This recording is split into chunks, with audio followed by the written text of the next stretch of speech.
Happy Sunday, everyone. Welcome to Unity of Kern County on this 30th day of July 2023. I'm Reverend Chuck, and today we're going to look at one of Jesus' teachings about non resistance. And before we do this every Sunday, and that is honor that presence of God as we best understand that presence in our life and in our affairs by praying the Charles Fillmore prayer, in the presence. I'm now in the presence of pure being and immersed in the Holy Spirit of life, love, and wisdom. I acknowledge your presence and power, O blessed Spirit, in your divine wisdom. Now erase my mortal limitations, and from your pure substance of love, bring into manifestation my world according to your perfect law. And so it is. Well, throughout Jesus' ministry, he knew and taught about the principle of surrender and how it can affect our spiritual journey. Even when he was faced with death, he surrendered his will, of course, to the will of God. Now, Jesus had several things to say about the principle of surrender, according to the writers of Matthew and Luke. And I quote, "Bless those who curse you, pray for those who abuse you. To him who strikes you on the cheek, offer the other one also, and from him who takes your coat, do not withhold even your shirt. Surrender your hatred and love your enemies." Well, that's a hard lesson. And I know that we all have tried, we've all had issues with that, but sometimes we have been able to overcome. Well, I lived in Florida for 20 some years and spent a lot of time going to the beach not far from my mother's home in Dania, Florida. Now, heading to the Dania beach, you travel along the intercoastal waterway that separates the ocean from the main landmass. And along that waterway, there's a brackish marsh of mangrove trees. And some of the inhabitants there are crabs. And as you drive down to the ocean, you see lots of them crushed by the cars. These little creatures, of course, taught me a valuable lesson on that principle of surrender. You see, when the crab was confronted by anything that moves around him, it will stop, raise its claws, and stand its ground. Rigidity is its posture by refusing to surrender the spot that it's in and move along. And because that, it end up getting crushed and becomes food for the gulls.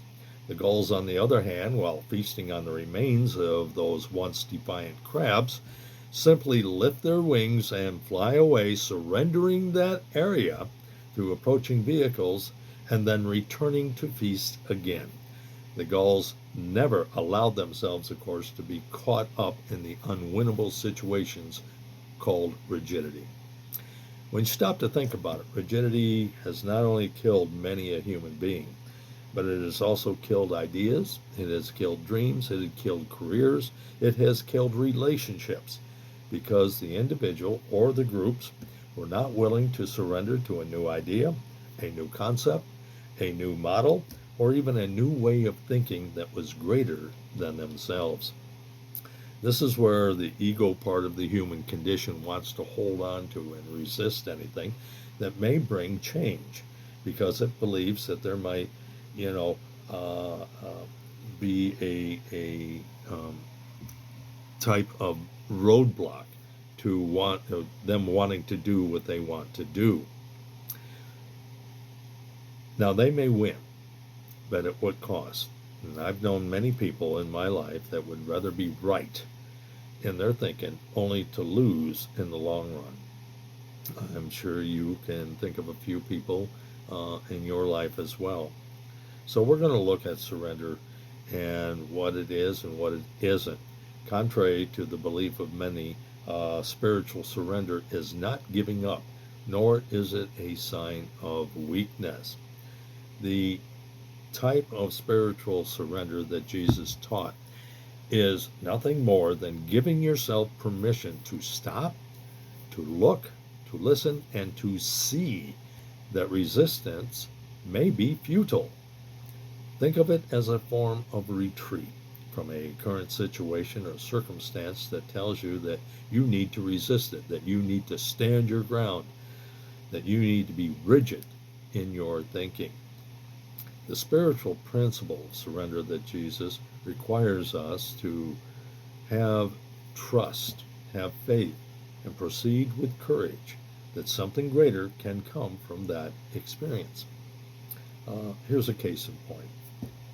You go out to your car, all right, and it won't start, won't do anything. You look under the hood, you keep trying to get the engine to start, it still doesn't do anything. Yelling at the car won't get it to start. Kicking the car will only hurt your foot. So how about surrendering to the possibility that you're powerless? Powerless at that moment to do anything. This is the first step in understanding the spiritual principle of surrender. So once you've been able to stay calm, have a clear presence of mind, you're able to see options, like calling AAA or a mechanic or someone who can help you get it started. 2, you haven't given up or quit, but you've involved yourself in the process of finding a solution to the best of your ability. And 3, of course, is surrendering to the higher power. Now, that higher power in this case could be the AAA person or the mechanic. And now, because you have done this, you have a car that is running again. See, we often confuse surrender with quitting. If a person would have gone back into the house, pout, screamed, yelled at the situation, or found somebody else to blame about the situation, that would be quitting. And I've seen this happen in many of relationships. Rather than stop, look, and allow themselves to be calm and surrendering to guidance, spiritual guidance, they end up being rigid, and the outcome, of course, is devastating to them. So another way of looking at this too is a ladder. Now, they all have rungs, and we've all seen them, used them ourselves. And as we climb the ladder, what do we have to do? We have to let go of one rung in order to move to a higher elevation. And the same goes for any difficulty in our life. If we do not let go and commit ourselves to the surrender to the higher power, which would be God, the guidance of spirit, then we are staying in the problem and moving nowhere. We can always go back, but we can't go forward.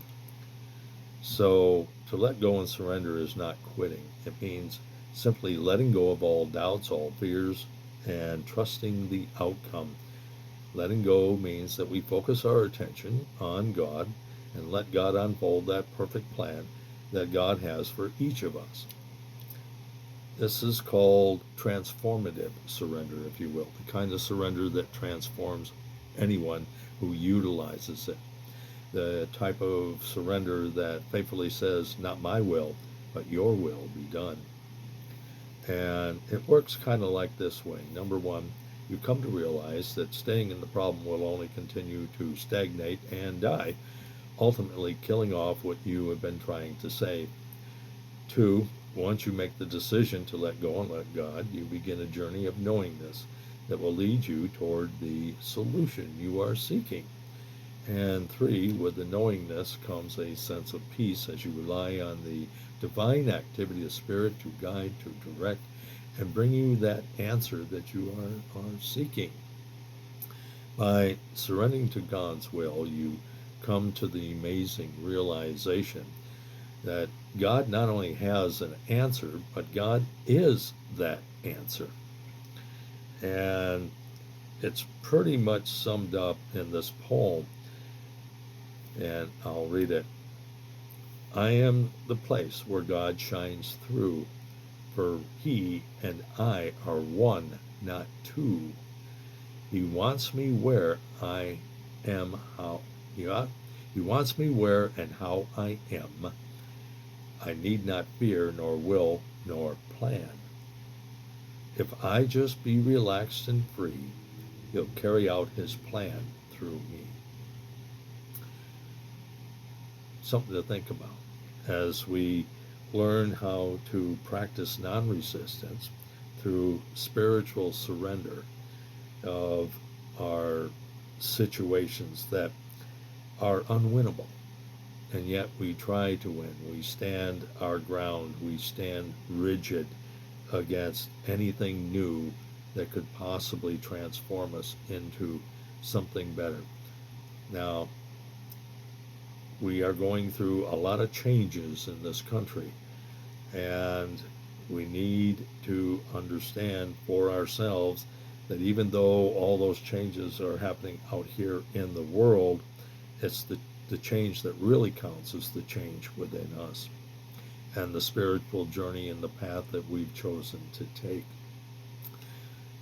Do we want to enter into partnership with God and with the Christ of our being and do the things that were taught early on so that we can find a sense of well-being, peace, order, harmony, love in our lives and in our relationships?